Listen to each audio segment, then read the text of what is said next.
Hi, good morning, everyone. My name is Samra, Rav like extravagant, and I am the program director with DHF.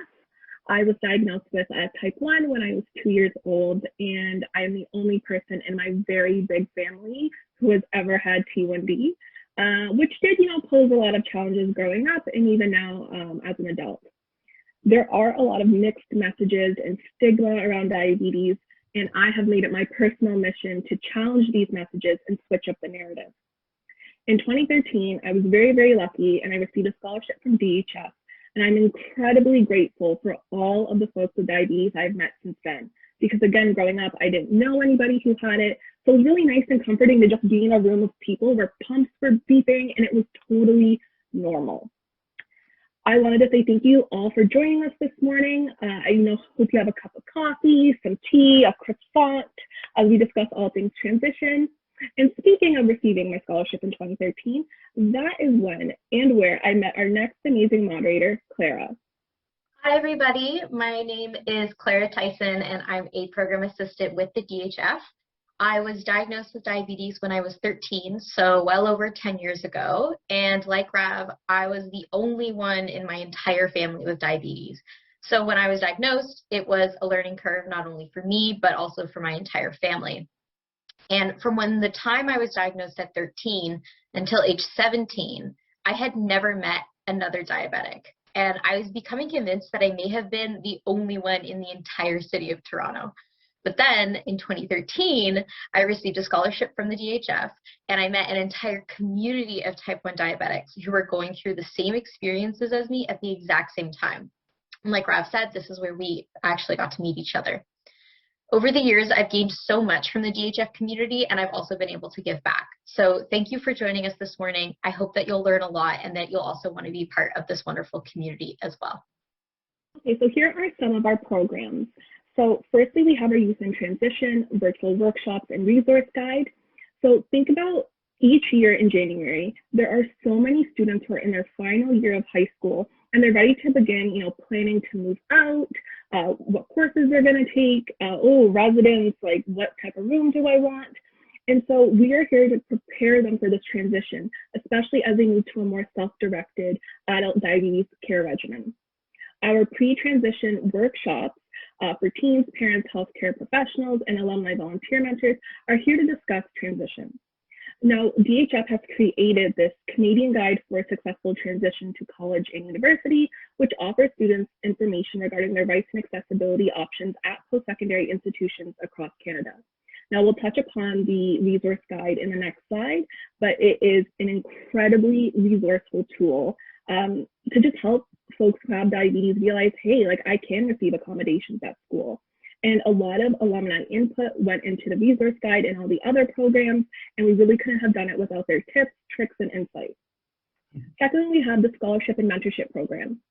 Now, the Hope Scholarship Program highlights the personal triumphs of young adults who face the many responsibilities associated with diabetes management. Our mentorship program matches new recipients with a mentor from the DHF family to provide a continuum of support before, during, and after their transition and through their first years of post-secondary. Then we have our peer support program, which is also like our T1D buddy program, where we provide that social and emotional support for type 1 teens ages 13 to 18. Our T1D buddies have all transitioned to adult care, they've been through post-secondary, and they want to support younger teens as they prepare to make their transition. And one last thing I want to touch upon is our Wellness Wednesday webinars. Because of COVID, we have to move our in-person events online, and we have been able to reach such an amazing group of folks through our webinars. We've reached over 35,000 people. Our topics have ranged from diabetes management, how to deal with COVID, mental health. We've even had alumni come back and talk about their experiences as frontline workers and how to be advocates for their diabetes and for themselves. So it's a lot of great messages to share, and you can still see those webinars on our Facebook page, our YouTube channel, and on our website. And lastly, I did just want to mention that these programs were created through the input of alumni and the needs clinicians have highlighted for their patients. So without the support of our alumni and the parents and the clinicians, DHF would look a lot different. So we're incredibly grateful for all of their support. Okay, so the resource guide, Rav mentioned this. This resource guide is something you're going to be hearing a lot about this morning. It is recommended by the Ministry of Health's Ontario Pediatric Diabetes Network, and the guide provides secondary students with information about their rights and benefits, as well as accessibility options as a student with diabetes. The guide assists them in finding the closest diabetes and accessibility programs and includes tips and insights from the Foundation's own alumni to assist them in their transition to post-secondary education and adult diabetes care. A total of 191 accredited Canadian colleges and universities were reviewed and published in one single comprehensive 300-page guide. And the best part is that it is completely free to download on the DHF website. So I really recommend that you guys take a look if you're transitioning into post-secondary, or even if you're not, maybe you're halfway through and it's still a really useful guide. So here are some of the benefits of being a student with diabetes. If you want extra time for tests, or you want to bring a snack with you to an exam, or you want to request a specific room at residence, you can do it. I know it's a little bit awkward to kind of like put yourself out there and, you know, talk to these services, but they're here for you, and it's an amazing opportunity. I do encourage everyone to take advantage of it. So check out the transition guide for more information about the accessibility services for schools you want to check out or attend, and I'll be sure to include a link to the transition guide in both the Zoom chat and on Facebook. And just as a personal note, in the earlier stages of the transition guide, I actually used it when I went to the University of Ottawa. I had a lot of issues with my insulin pump, and I was like, oh, my healthcare team's back in Burlington. Where do I go? So, you know, with that early stage of the transition guide, I was able to locate like the nearest endo clinic to me, the pharmacy on campus. So it's really come a long way, and it's a super valuable tool. And now let's welcome our amazing alumni panelists. When I call your name, you can go ahead and introduce yourself. Because we have so many wonderful alumni, we couldn't fit them all on one slide. So we'll start with Alex and Luka. So Alex, would you like to introduce yourself?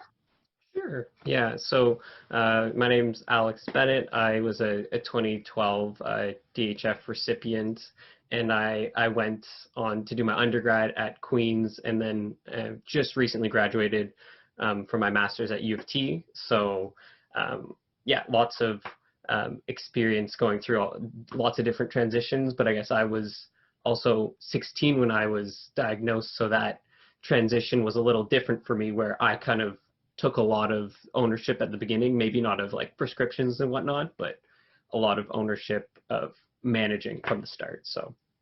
Okay, next, Luka, introduce yourself. My name's Luka. I was a recipient in 2016, and I got diabetes in 2010 when I was only 11 or 12 years old. But since then, I've done my undergrad in biomedical sciences at the University of Ottawa, and now I'm in British Columbia doing a master's all about data science. So that's a bit about me. Is there anything I'm missing? That's all. I don't know. What you said seemed pretty good. Awesome. Okay, we'll go from there. Okay, thanks, Luka. Next, we have Hala. Hi, everyone. My name is Hala. I was diagnosed with type 1 diabetes at the age of 13. I'm currently studying right now health sciences.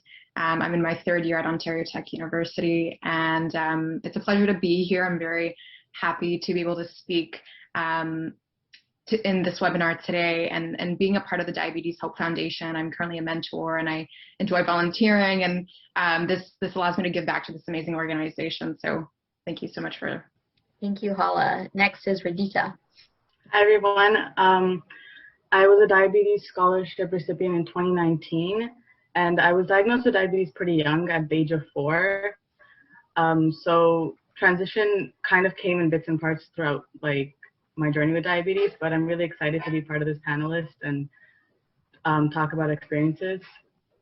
I am currently in my second year studying business at York University, but on the Glendon campus, so I get a little bit of aspect of bilingualism there, and really excited. Thanks, Rajitha. And next and last, we have Simon. Hi there, everybody. My name is Simon Taubman. As you can see on the screen there, I was a 2020 recipient of the scholarship from BMO Bank of Montreal.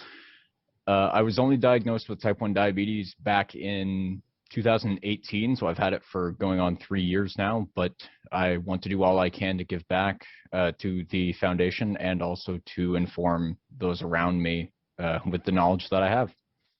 Thank you, Simon. Okay, we'll jump right into the first set of questions and themes, which I think is going to come from Rav. Now, as we all know, diabetes is a 24/7 job. I like to joke that it's like a 25/8 job because it's just always there. And those who have it are the ones making the decisions. There's rarely a day off, and it's important to be as informed and prepared as possible. Now, if we add this to just everyday life and, you just like sprinkle in a pandemic, yeah, it's a lot to manage. And, kudos to everyone who's trying their best. Folks living with diabetes make 180 decisions a day related to diabetes management. Now, all these decisions seem daunting, especially when we take the reins from our parents and become like fully independent.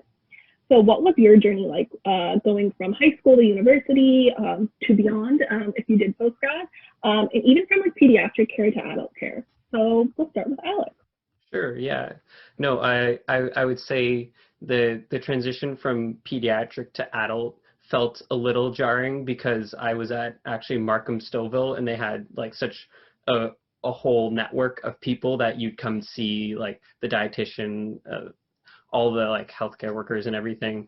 And then I transitioned into a clinic where I really just saw the endocrinologist, and I felt like I was missing all these other limbs and whatnot, but it was just, I needed to ask for more help, and they would provide it, but it was just, I guess it's more that self-advocacy, asking for, oh, I would like to speak to the dietitian, and it's not assumed that every time you come, you get to see them. And so I think that was one big step is, yeah, a bit of that self-advocacy when you're talking about your like adult care, and ordering supplies going to university. I guess I was lucky because I had grandparents there, so my mom just shipped my my supplies to get ordered there. So I guess I was a little insulated in first year, but second year I started having to go to pharmacies and everything and get all my supplies. So, Luka, how about you? I just wanted to add on to what Alex said. Yeah, jumping from pediatric to adult was a bit of a shocker when you realize, like, oh my God, all of my nurse friends and dietitians are gone. It's just me and this endocrinologist who doesn't even know who I am, right? They didn't watch you grow up or anything like your pediatrician may have. So that was a bit of a shocker. But what was nice was that they were on my way to school, so I didn't really have to go out of my way to actually go see them. As for ordering supplies, that was a big one. I had no idea how insurance worked. I had no idea what my parents were doing. They helped me figure out this business, but I ended up switching from pump supplies to the pen because it gave more flexibility in terms of traveling and ordering, and you didn't have to like ration all these sites. You can just bring tips you need, bring the pen you need. It just seemed a lot more simple, but at first it was very daunting, and we can sort of get into the smaller advice as we keep discussing. The waste that comes from, like pump supplies and like medications, I was so overwhelmed when I had to deal with that by myself. And that's just like the garbage aspect, not actually like managing it on my own. So I totally get that. How about you, Hala? I think in general, it's pretty difficult to transition from high school to university. Sorry, there we go. My insulin pump. But I think it's difficult in general, and then let alone living with diabetes. But I was very fortunate where I was able to I go to the Charles H. Best Diabetes Center, so it's located right next to my university. It's about like a 5-minute drive, so I would commute anyways from Pickering to Oshawa to go to my university. And that was, I think, one of the bittersweet things. Like, it was one of the nicest things about my transition, because I developed a really good relationship with my pediatrician. She was there from the very beginning when I was diagnosed, and then to transition to adult care was very tough for me. And as the other speakers had mentioned, they weren't there from the beginning. And I just felt like I was just one of those other patients. Like, I didn't feel like it was like as kind of just like as personalized, but it's okay. But it's, it's getting there. I'm still adjusting. It takes me, just in general, it takes me more time to adjust to things. but that is okay.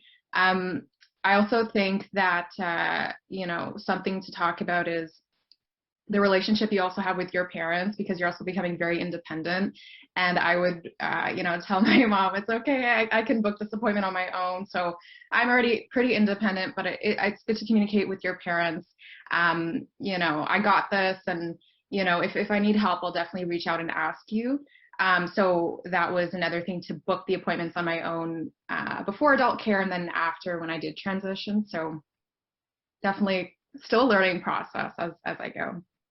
100%. And I definitely empathize, telling your parents, it's okay, I can book appointments, it's I can do that. I started taking the reins of that when I was 10. So, and I'm turning 26 tomorrow. So it's been a 16-year long battle. My parents being you're sure? And I'm yes. How about you, Rajitha?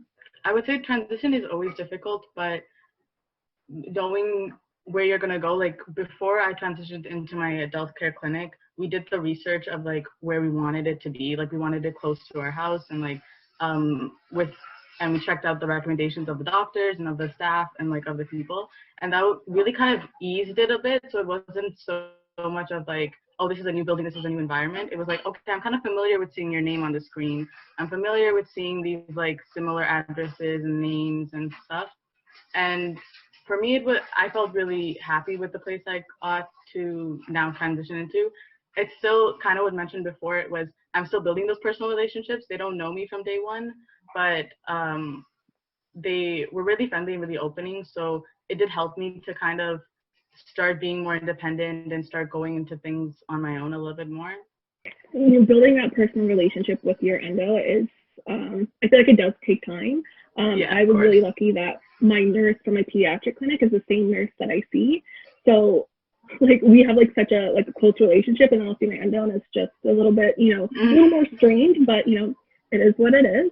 And lastly, Simon. Yeah, I mean, a lot of it is just really echoing what everybody else has said about, building that interpersonal relationship with your adult care provider. It can definitely be daunting at first when you have to assume all of that responsibility. I myself, seeing as I've only had type 1 for going on maybe 2-3 years now, I had a lot of that responsibility from the beginning. So, it's I was doing the ordering of prescriptions. I was doing the, the administration of insulin and checking of lows and all of that kind of thing. And a lot of it is just difficult at first, but you ease into it, I find. And while it is, like I've said, and I hate to sound like a broken record, but it is daunting, it is overwhelming, it is difficult to manage at first, you get used to it. And again, echoing what everybody has said about having their adult providers kind of be welcoming and open to their concerns and their feedback even, it makes a huge difference in that transition, because if you feel comfortable where you are, that's what's most important, and it means that you can do the best job possible. Yeah, and it's okay to admit that, things are daunting, and if appointment after appointment is daunting, that's okay. And sometimes you just have to get comfortable being uncomfortable. And like you said, you eventually just get there. Mm. So next up, Clara. Before I move on to the next question, just to add something to that is, I think it was Luka who said that you don't understand prescriptions and pharmacies and all that. I've been doing this on my own now for maybe 6 or 7 years, and I still don't understand prescriptions and pharmacies, or insurance companies as well. And I have a unique experience of recently moving provinces. And not for school, so that means I had to change my residence. And I actually am currently using an online pharmacy called Pocket Pills. And for anyone that is in sort of a weird moving situation, online pharmacies are actually very cool and very useful. So if you want to know more about that, message me. But moving on to our next question, it's all about living on your own. So right now, some of us are living at home with our families. Some of us have moved across the country, or maybe just moved down the street, but are living on our own. Regardless of which camp that you fall into, what has your experience been like so far in terms of moving away from home? So this time we'll start with Hala. I actually live at home before the pandemic happened, but what I do want to talk about is how important it is to be organized, because even if you do live at home, you can still have that independence. And I want to just emphasize this: no matter how much you try to plan when it comes to diabetes, things are not always going to go your way. It's actually funny. Like I think, with low blood sugars, the one time I don't have my juices when I go low. So I'm like, I don't even know why that happens. Yeah. That diabetes is very unpredictable, just like life. So I think that, being organized, being really realistic with yourself about your capabilities and, your schedule with classes and things like that, you can really plan things around. That was definitely one of the things that I did when I transitioned during my first year, and continue to do as I go on. Thanks, Hala. I definitely feel you on the one time I never go low, but then whenever I don't have, and I have snacks in all of my pockets of every single coat and every single purse. And then the one time I go low is when I have like the one jacket that doesn't have anything in it, and I'm like nowhere near a convenience store. That's just how it goes. Simon, how about you? Again, I'm at home as well. I haven't had to move out, but I think that if you are with roommates and you're in a dorm room, or perhaps you're in an apartment that you rented with them, it's definitely very important to make sure that they know, because if they don't and something goes wrong and something happens, they don't know how to help you. And from this point on, I would say that the best thing you can do is, if you decide to move in with a group of people, one, it takes some of the burden off of you, meaning that other people can also look out for you. And obviously, while you know your body the best and your symptoms and everything, if they can also detect it along with you, it might make it a bit easier. I would also say that the other thing is that it really helps if they are enthusiastic about learning about it. I've had friends of mine from my game dev program at Algonquin College. They are all moving in together, and they've tried to get me to go with them. And countless times they've said, "Oh, if you teach us about diabetes, we'll teach you about moving in and gaining some of that independence and freedom back." And it's like, guys, I can't do it right now, but I appreciate the thought. So definitely find yourself a good group if you're going to move in with people, but also inform them. Give them like the binder you got when you were first diagnosed with all the information, all the things like that. Small things that you can do to help them would make, I guess, the best difference possible. Yeah. Yeah, I definitely echo the whole surrounding yourself with good people. If you're ever moving in with someone or becoming friends with someone, or maybe even getting in a relationship with someone, and they don't seem to really care or take an interest, that's sort of a red flag. And I guarantee that there are better friends or roommates out there that do actually care about your well-being and want to know about it. I have a friend that will carry around a can of pop when we go on walks, and I always tell her, I'm like, there's lighter kinds of candy out there. And she's like, no, I read online that pop is really good for lows. I'm like, that is true. So that's the kind of friend you want in your life, or roommate. Alex, what is your current living situation, and what sort of advice do you have about it? Yeah, so I guess the pandemic has tossed some things, and I've actually moved home with my parents, but I guess over the last 6-7 years, like I've been going from res to living with roommates and whatnot. So what I would say is just, be open and communicate with them. Like, I guess I was lucky in first year I moved in with my roommate who was from high school, so they knew about my diabetes, but I think I found that I just had friends that were just very curious. So we'd be eating in the cafe and they'd ask questions, and it's just be open to answering them, because some people, like, it's not something you need to hide or anything like that. And I found that there was always one or two people that took extra interest, and then whenever we're going somewhere, they would make sure to kind of like check in and whatnot. So I think it's, just surrounding yourself by like good people, and they will make that transition better, because you're kind of recreating that kind of home network away from home. I think that's a good way of putting that, home network away from home. Luka, how about you? I actually moved out last year, but I stayed at home for undergrad, so I didn't really, the whole moving out part was not really overlapping with the whole transitioning, getting comfortable part, which is, I can't even imagine how stressful that is if you have to do both at the same time. Because I remember moving out, everything was just happening so fast. No one knows what's going on, and you really need to like set aside some time and like put diabetes as its own category in terms of things you need to supply, or like what pharmacies are close to where I'm going to live. I can just call and transfer my prescription. What was nice this year though was like phone appointments with your endocrinologist, right? I didn't have to go looking for a new doctor when I can just call mine or have like email my nurse and be in touch with them really quickly. So that was really nice. In terms of the whole blood sugar management while living away, pretty much the same as you guys. I keep fruit bars literally in every jacket, every pocket of my bags. And when if you think you don't have enough snacks, you probably don't. So don't ever hesitate to overbuy snacks and sugar, because eventually you're just gonna use it all.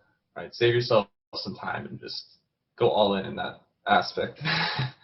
What else? I feel like what's really overlooked is actually the stress for parents, especially if parents have ever had to deal with their child going unconscious from hypoglycemia. Moving out could be a really big deal for them because they're still living with that experience, while it's like you're unconscious, you don't remember anything. So that's something you have to address, and you should always like be communicating with them just to kind of reassure them that things are going well. Or if you have a way to connect your diabetes data with them, that's also something that we've managed to do, and it brings a lot of peace of mind to my family. And I think the last one was roommates. Yeah, I have one roommate.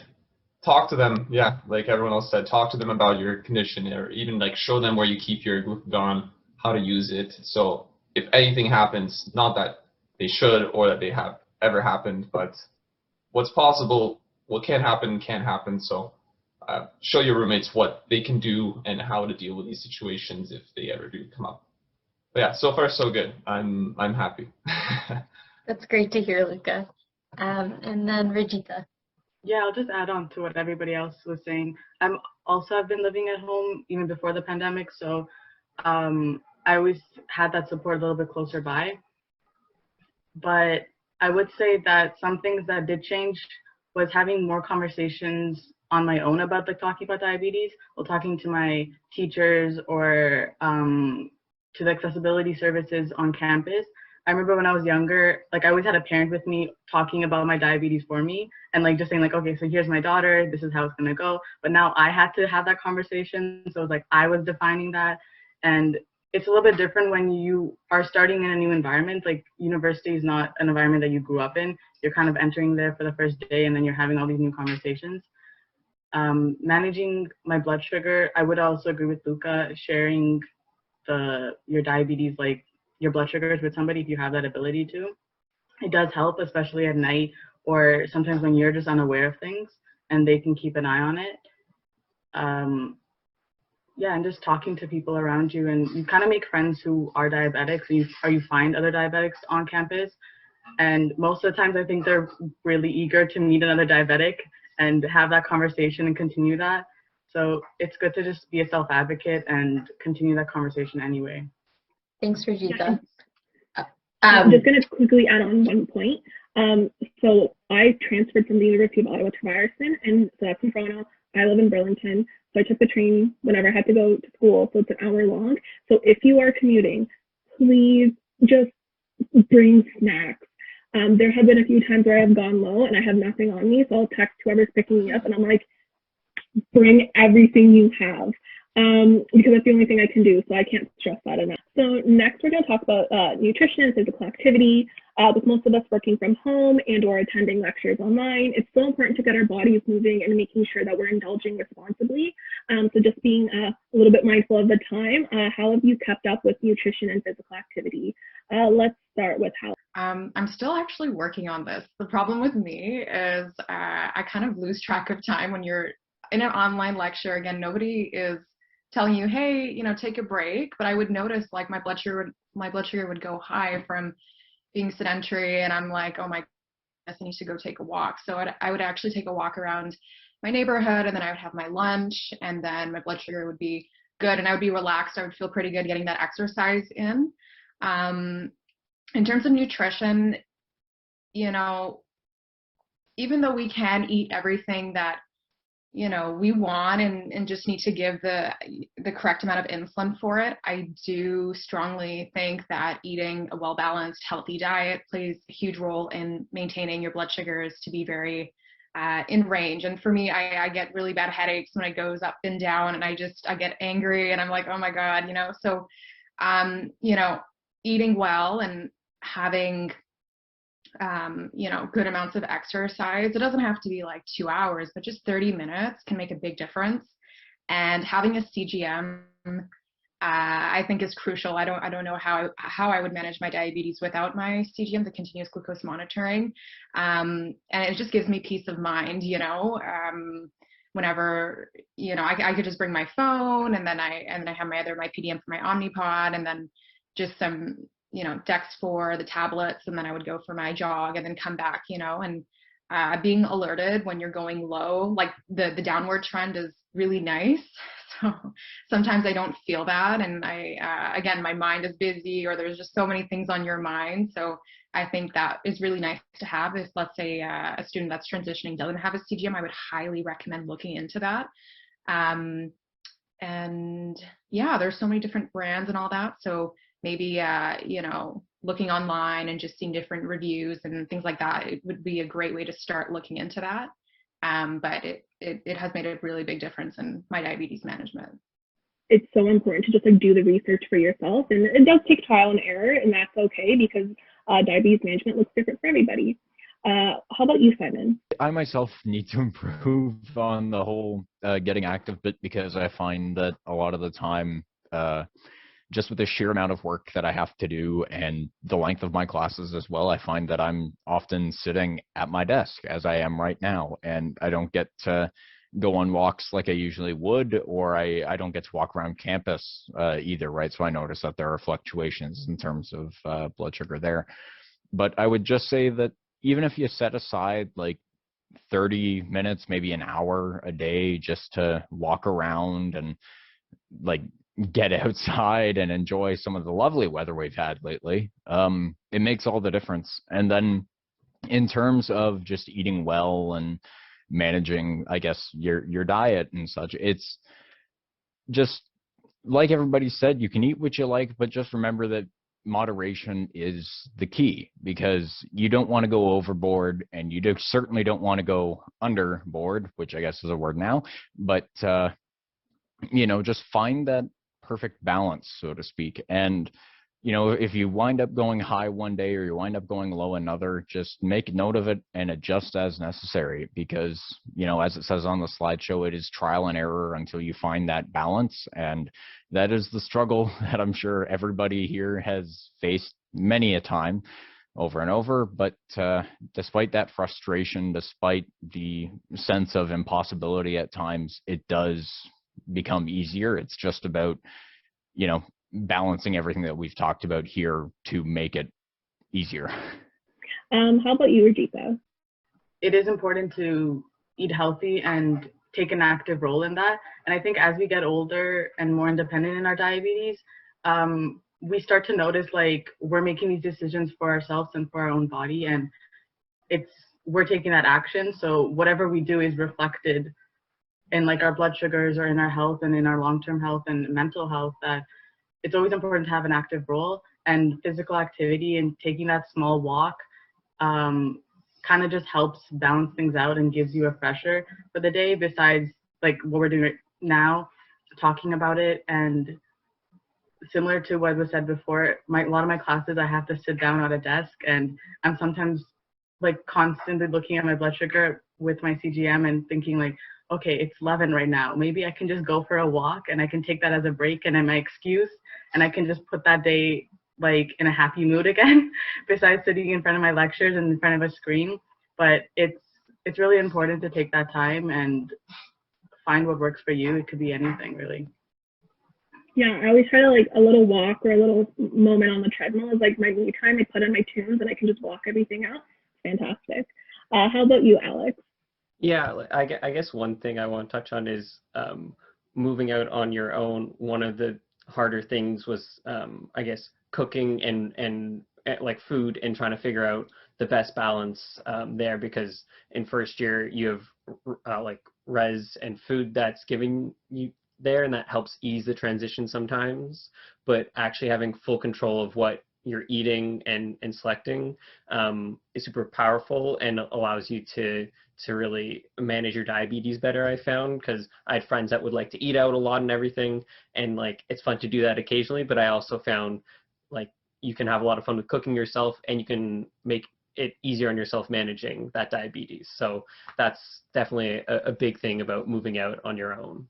And lastly, Luka. I agree with Alex. The pressure to eat out is real, and it's not good. It's not good for the sugar, not one bit. But I found it really frustrating undergrad because your routine just becomes like a mess for 4 years. And that becomes really hard to find a regular time to exercise and eat.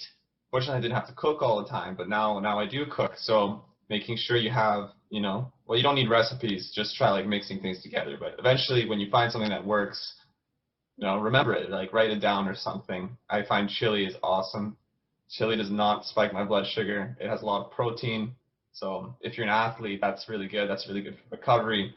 And not to mention that sort of blood sugar stability that comes after really strenuous or good exercise. I mean, it doesn't have to be strenuous. If you exercise enough, you might see stable blood sugars come overnight or the next day, and that's a huge advantage of exercising. So definitely prioritize exercise, even if you have to like stop studying for like 2 hours.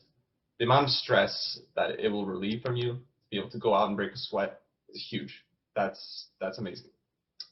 Also, like, yeah, if you don't cook and you're just eating things like ramen, try to at least like maybe add like an egg to it or something to sort of lessen the impact of that glycemic index.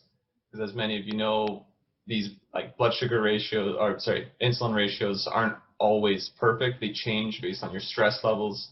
They change based on what proportion of your diet is fat and protein. They change on how much you exercise. They even change if you take something like a magnesium supplement, which I find like it's good for like relaxing muscles if you're sore, but also it causes your blood sugar to drop a lot. So take note, even if supplements that you're taking, everything has an effect, but eventually, I think we all figure these things out. So take mental notes or paper notes, whatever works for you.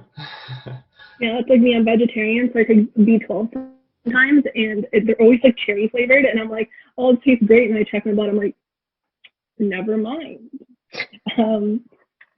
Next. Okay, so the last sort of theme of questions we're going to go over all has to do with night out. So it's like the fun question. So our social lives, they look very different right now, so, with everything being online, Zoom parties or park hangouts and whatnot, but warmer weather is around the corner, vaccines are coming out, and we might be returning to some form of normal soon. And so thinking about normal, using air quotes here, normal socializing where we're actually like out with friends, maybe at a bar, maybe at a restaurant, something like that. What is your number one tip about managing your diabetes on a night out? So if you had to tell a new diabetic that was going out for the first time one thing, what would you tell them? And we'll start with Alex. Bring snacks, and lots of them. I feel like we've said that throughout, but I think that's one of the things that it just being prepared in that sense, and like maybe having like a go kit where you have your testers and snacks and whatnot, but also being open with the friends you're going out with, because they might change night to night, and like always have maybe 1 or 2 people that know you a bit better and know about your diabetes. So Hala, what is your number one tip for going on a night out on the town with diabetes? I would say just being very open that you're living with diabetes. So don't be shy. Don't be shy to test in front of people, or if you're taking injections, don't feel that you have to go to the washroom and then do it privately and then go back. Like it's all in your comfort zone, and who's around you. And for me, if I'm not comfortable with who's around me, I don't even want to go out personally. So let alone if you're living with diabetes. I would just personally, just again, be very open. This is what I live with. This is what I have to do. If this happens, this is what I need you to do to help me. So that communication is very important in my opinion. Yeah, that's a good point. And on a note about being open and like, you know, not thinking you have to go to the bathroom, I've become the master of injecting insulin at 2 o'clock in the morning on a moving subway. So it's a very good skill. Luka, how about you? Oh, well, lots of things, but if I can sum it down to 2 things, one is know your intoxicants.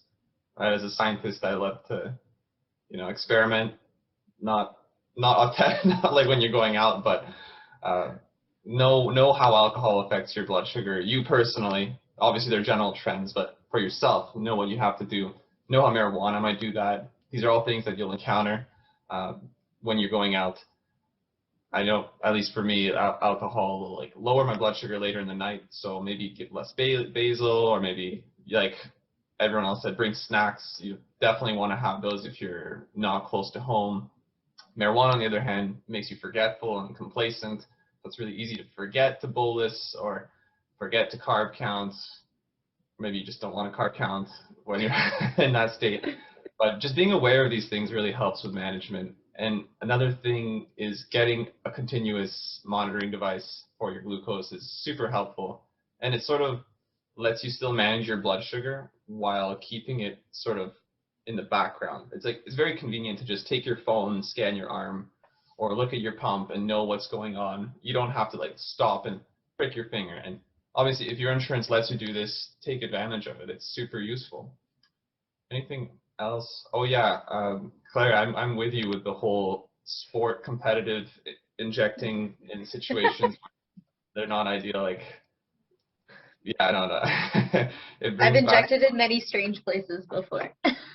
But yeah, thank you for being open about that, Luka. Like, just as a note, like you may have an endo that tells you to, you know, you're a diabetic, you can't drink or whatever, but I think that's poor messaging, because like we all know that young kids might try drinking or smoking or something like that, and it's good to just do it in a place where people know, like what Hala said, like make sure you're open about it or whatever, and like just try it in moderation.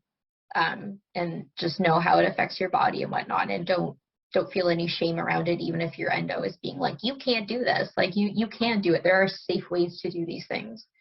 Rajitha, how about you? Number 1 tip for night out on the town, whether that includes alcohol or not. I would say just plan for the situation.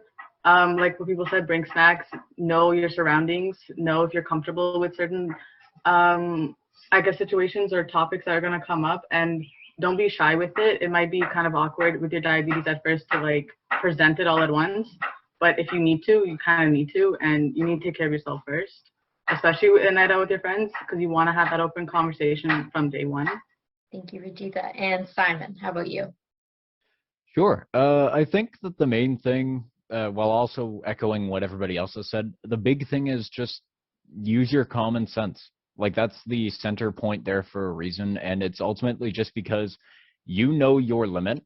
Like, if you're out and you're having drinks with friends or whatever, don't go over that limit, because it's going to be terrible. It could go very, very wrong. Same with if you smoke or partake in activities related to the consumption of marijuana, right? Like, know your limit, do not go over it, because it could end very badly. And if it does happen that, you know, something does happen, I would say make sure you're with people that know about your diagnosis, that know about your condition, or, you know, you could be with roommates as well, right? Make sure that they know. Like I would even say, if you're going to a party with people, tell the host, hey, this is a condition I have. Just if you could keep an eye on me, that'd be great.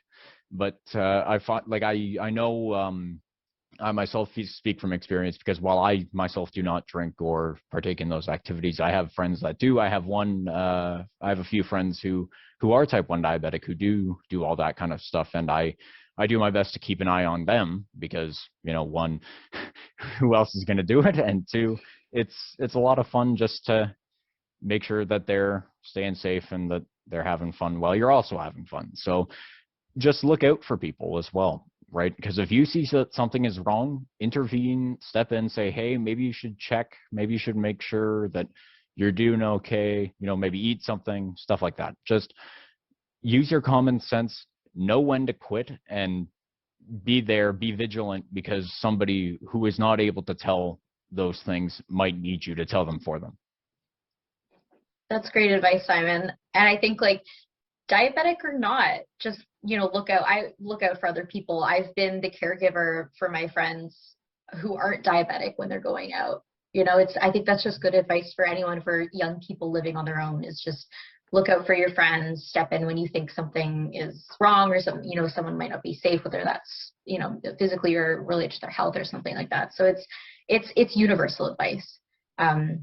So thank you, everyone, for being so open about that last question. And thank you for all of your answers throughout this panel. It's every time I've sat in on one of these panels with other diabetics, I feel so happy after, because I'm like, oh my God, they get it. There's other people that get what I'm going through, all these like funny little quirks about being a diabetic. It's like, oh, I'm not alone in this situation. So I love being on these panels, because it just makes me feel not alone. Thank you. DHF is launching a new initiative called Transition in the Kitchen, which is a flexible recipe guide to help youth transitioning from high school to post-secondary to get more comfortable and confident in the kitchen, echoing Alex's statements earlier. So this piece will be an addendum to our current transition guide and will be updated later this year. The recipes are easy, delicious, and healthy, and they can be adapted for special and restrictive diets. So if you're carb conscious, gluten-free, plant-based, vegetarian, we have you covered. To all of our speakers today, it's such a pleasure connecting with you and hearing all of your stories, tips, and tricks. We appreciate your continuous support and, you know, paying it forward, which is like our mantra here at DHF.